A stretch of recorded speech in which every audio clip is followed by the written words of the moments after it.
Akashvani presents Morning News.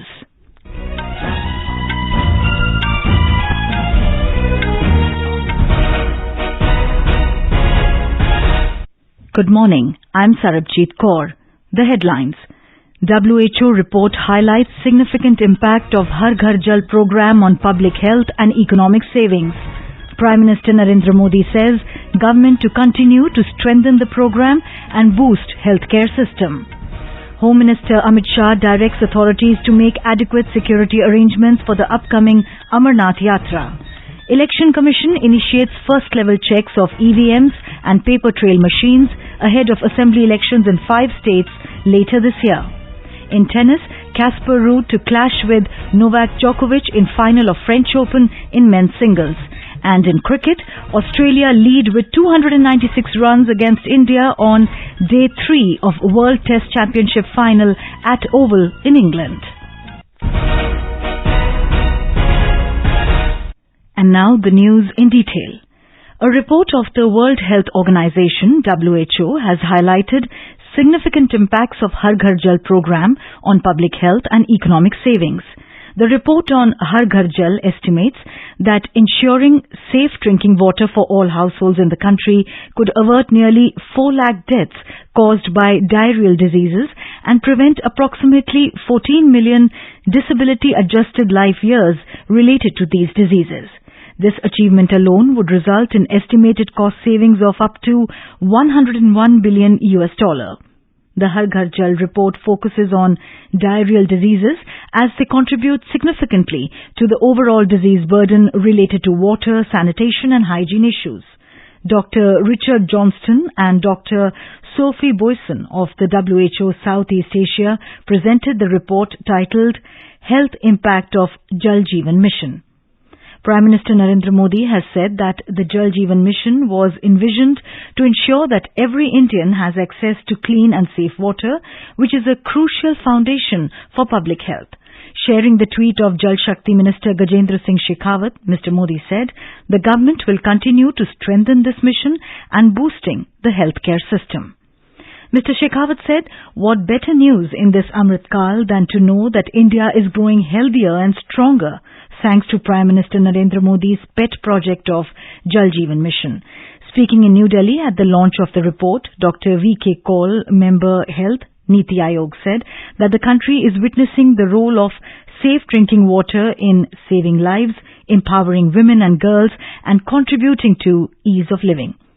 Our correspondent reports that the Har Ghar Jal Programme, implemented by the Jal Jeevan Mission under the Ministry of Jal Shakti, was announced by Prime Minister Narendra Modi on 15th of August 2019.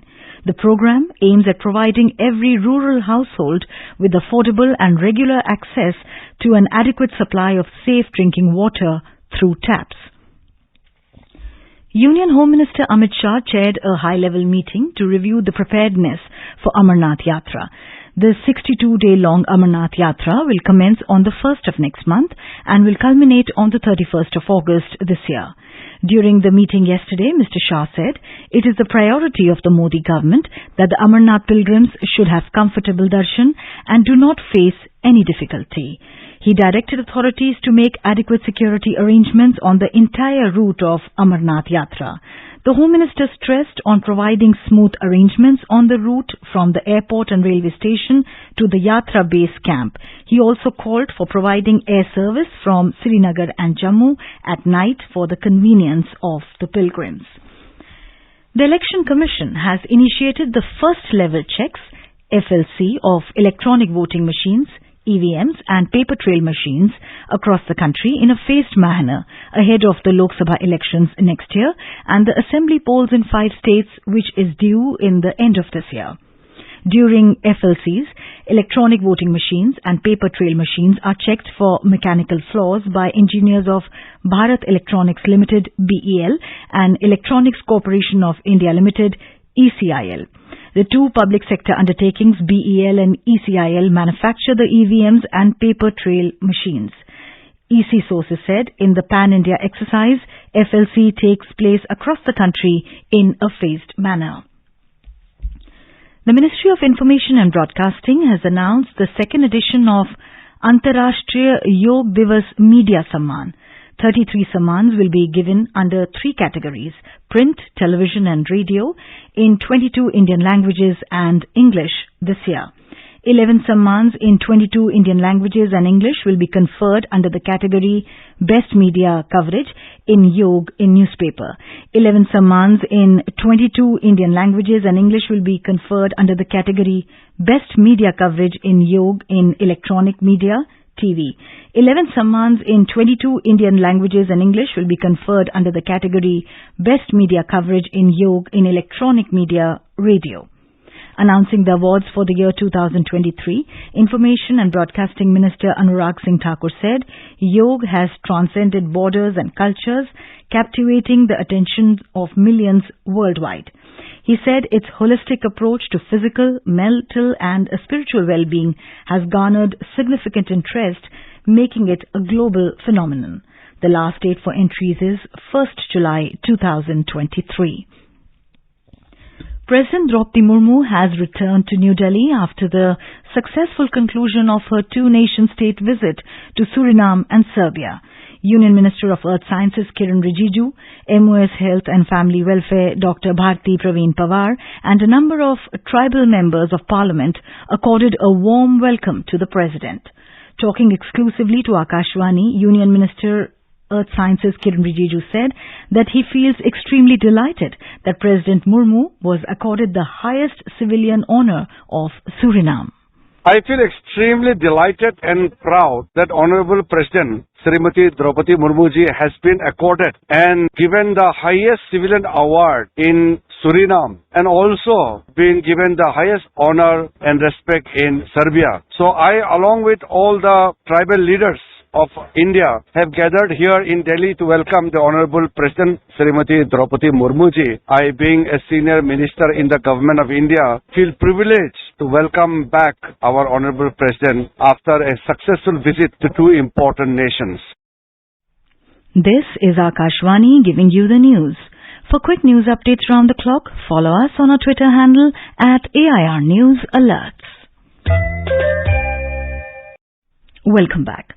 As the Narendra Modi government has completed 9 years in office last month, Akashvani News brings a series of special stories on the initiatives taken by the government. Today, we take a look at the story on the expansion of Unified Payments Interface UPI Transactions in the country. Our correspondent reports that the promotion of digital payments ecosystem is an essential aspect of Digital India program and is aimed at digitizing the economy with consequent benefits of efficiency, transparency and quality. The UPI has registered a record more than 9 billion transactions in May this year, amounting to over 14 lakh crore rupees. The government is committed to expanding digital transactions in the Indian economy. Easy and convenient modes of digital payment such as Bharat Interface for Money, Unified Payments Interface, BHIM UPI, Immediate Payment Service and National Toll and National Electronic Toll Collection System have registered substantial growth and have transformed digital payments ecosystem. In his virtual address at the first meeting of finance ministers and central bank governors under India's G20 presidency, which was held in Bengaluru in February this year, Prime Minister Narendra Modi said that India has created a highly secure, highly trusted and highly efficient public digital infrastructure. Our digital payments ecosystem has been developed as a free public good. This has radically transformed governance, financial inclusion and ease of living in India. As you are meeting in Bengaluru, the technology capital of India, you will have first-hand experience of how Indian consumers have embraced digital payments. During the last 9 years, the number of digital transactions in the country has increased by more than 100 times from a mere 127 crore in 2013-14 to 12,735 crore transactions in 2022-23. The increase in digital transactions in India's economy has provided numerous benefits for growth. Overall, it strengthens the economy and drives sustainable growth. Anand Kumar for Akashvani News, Delhi. In Madhya Pradesh, the state government is launching a unique scheme today to make women financially independent. In this scheme, named Ladli Behna, each woman will be given 1,000 rupees per month. We have a report. Chief Minister Shivraj Singh Chauhan will deposit the first month's amount of this scheme in the bank accounts of around 1.25 crore women at a state-level function in Jabalpur today. In a message to the women, Chief Minister said that मेरी लाडली बहनों, इन महिलाओं की जिंदगी को आसान करना, खुशियों से भरना, ये मेरी जिंदगी का उद्देश्य मिशन है मेरा। कार्यक्रम के बाद अपने घर में दीपक भी जलाइए। आपकी जिंदगी में खुशहाली का एक नया दौर प्रारंभ हो रहा है। Ladli Behna Yojana was announced on 5th March this year, and in around 35 days, more than 1 crore 25 lakhs women have deposited their applications for the enrollment under the scheme. The state government has also issued a phone number 181 for the help of women. Apart from this, Ladli Behna Army will also be formed for women empowerment and security. This army will help in providing security to women and take benefits of government schemes. The Mukhyamantri Ladli Behna Yojana is launched in the state with the goals of enhancing women's economic independence, improving their health and nutrition status, and expanding their influence over family decisions. Sanjeev Sharma, Akashvani News, Bhopal. In Kerala, heavy rains with thunder and wind are to continue due to the effect of super cyclone Biparjoy in the Arabian Sea and low pressure in the Bay of Bengal and monsoon. More details from our correspondent. Met Department forecast heavy rains in southern and central Kerala. Yellow alert has been declared today and tomorrow in 6 districts. Fishing is banned in Kerala, Karnataka, Lakshadweep coast due to strong winds and bad weather. Meanwhile, trawling ban came into effect in the state from last midnight for 52 days till July 31st. During this period, mechanized boats are prohibited from entering the sea. However, small import and traditional boats are allowed, restricted to 12 nautical miles from the coast. 24-hour control rooms are set up in all coastal districts. Trawling ban is imposed every year on account of the fish breeding season during monsoons. Mayusha for Akashvani News from Thiruvananthapuram. In tennis, Casper Ruud stormed into the final of French Open in men's singles, beating Alexander Zverev. Ruud has set up summit clash against Novak Djokovic. 4th seed Norwegian Casper Ruud defeated 22nd seed German Alexander Zverev 6-3, 6-4, 6-0 in the second semi-finals at Roland Garros in Paris tonight. In cricket, Australia were 123 for 4 at stumps in their second innings with a lead of 296 runs against India on the third day of the World Test Championship final at the Oval in England. Australia's Marnus Labuschagne and Cameron Green will resume at their respective scores of 41 and 7 this afternoon. Earlier, India posted 296 runs in their first innings in response to Australia's 469. Ajinkya Rahane scored brilliant 89 for India, while Australian Travis Head and Steve Smith scored 163 and 121 respectively. This is Team India's second consecutive WTC final in as many editions. And now for a look at today's newspapers, it's over to Saira Mujtaba. Thank you, Sarabjit. Talking about a digitally empowered India, quoting Prime Minister Narendra Modi, the Statesman headline reads, India becomes world's largest connected democracy in 9 years. The Hindu quotes the chief economic advisor in its headline, Economy on autopilot won't overheat for years. DIG rank officer to lead CBI's Manipur Clash SIT informs the Asian Age. Expressing their appreciation during the foundation stone ceremony of a cultural center, Israel's President and Prime Minister state, India's strong democracy, headlines the Pioneer. Giving coverage to the classified document scandal, Trump first US ex-president to face federal indictment is the top headline in Hindustan Times. And taking note of a survey by a civil society organization posing a new public health challenge, sleeplessness hitting younger people, writes the Times of India. And with that, it's back to you, Sarabjit. Thank you, Saira. And now before we end the bulletin, the headlines once again. WHO report highlights significant impact of Har Ghar Jal Programme on public health and economic savings. Prime Minister Narendra Modi says government to continue to strengthen the program and boost healthcare system. Home Minister Amit Shah directs authorities to make adequate security arrangements for the upcoming Amarnath Yatra. Election Commission initiates first-level checks of EVMs and Papertrail machines ahead of assembly elections in 5 states later this year. In tennis, Casper Ruud to clash with Novak Djokovic in final of French Open in men's singles. And in cricket, Australia lead with 296 runs against India on day 3 of World Test Championship final at Oval in England. And with that, we end the morning news. Have a nice day.